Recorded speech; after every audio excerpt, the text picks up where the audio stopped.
بسم اللہ الرحمن الرحیم۔ آج تخصص سے لفتا کا درس نمبر 9 ہے۔ اس میں ہم قول مرجوح اور قول راجح متعلق بتا رہے ہیں۔ محترم حضرات، اس سے پہلے والے سبق میں ہم نے یہ بات آپ حضرات سے ذکر کی تھی کہ دیکھے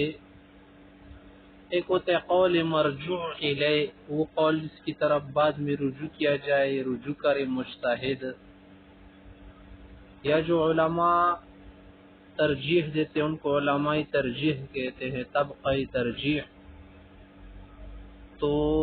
اسی قول کو کیا کہتے ہیں؟ مرجوع الیہ بھی کہتے ہیں، قول راجح بھی کہتے ہیں۔ مرجوع عنہ اس قول کو کہتے ہیں کہ جس سے مکمل رجوع کیا جائے، جس سے چھوڑا جائے وہ قابل عمل پھر بعد میں نہیں رہتا۔ اب آگے ہے قول راجح اور قول مرجوح۔ راجح اس میں فاعل کا صیغہ ہے، یعنی وہ جس نے رجحان پایا ہو، راجح ہو گیا ہو، معتبر سمجھا گیا ہو، اور ایک مرجوح جس کی طرف رجحان نہ کیا گیا ہو، اس سے رجحان کسی اور کی طرف کیا گیا ہو، وہ قابل ترجیح نہ رہا ہو۔ تو دو قول کبھی ہوتے، کبھی زیادہ بھی ہو سکتے ہیں۔ ان میں سے جو قول، جو فتویٰ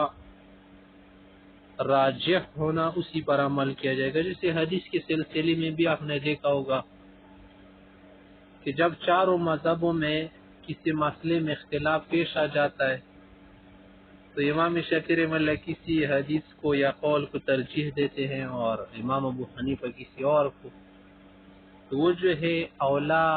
راجح اور غیر راجح کا اختلاف ہوتا ہے، یعنی وہاں پر عمل جو ہے دونوں پر کیا جاتا ہے، ہر ایک اپنی قول پر یا ماخوذ پر عمل کرتے جو انہوں نے اخذ کیا ہو۔ لیکن یہاں پر جو ہے ایک مذہب میں یہ بات پیش آ جاتی ہے نا کہ ایک مذہب میں جب دو قول ہو اور ایک راجح ہو دوسرا مرجوح، تو راجح پر فتویٰ دینا، عمل کرنا واجب ہوتا ہے، جو مرجوح ہوتا ہے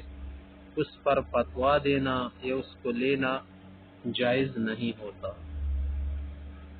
محترم حضرات، اس معاملے میں احتیاط بہت ضروری ہے کہ آدمی جب فتویٰ دے تو وہ راجح قول پر فتویٰ دے، ایسے قول پر فتویٰ نہ دے جو بعد میں اس کے لیے شرمندگی کا باعث بنے، کیونکہ جب غیر راجح قول پر فتویٰ دے دیتا ہے نا، بعد میں پتہ چل جاتا ہے کہ یہ تو مرجوح قول تھا، صحیح بات نہیں تھی، تو ظاہر ہے کہ اس سے اعتبار بھی اٹھ جاتا ہے لوگوں کا، اور خود بھی وہ آدمی جو ہے شرمندگی محسوس کر لیتا ہے کہ تو میری کمزوری ہو گئی، احتیاط نہیں کیا، تلاش اور تفتیش سے کام نہیں لیا۔ اس لیے مفتی کے لیے ضروری ہے یا کسی عالم کے لیے کہ جب کسی کو مسئلہ بتائے یا فتویٰ دے، اسی طرح قاضی ہے جب وہ کیا کرتا ہے، کوئی فیصلہ کرتا ہے تو راجح قول پر کیا کرے، فیصلہ کر دے۔ تو راجح قول کو ہی لینا چاہے۔ ہم میں سے بہت سارے لوگ اس معاملے میں بڑے بے احتیاط ہیں کہ ایک بزرگ کی بات بھی اٹھا کر کسی پر کیا کر دیتے، پیسٹ کر دیتے ہیں،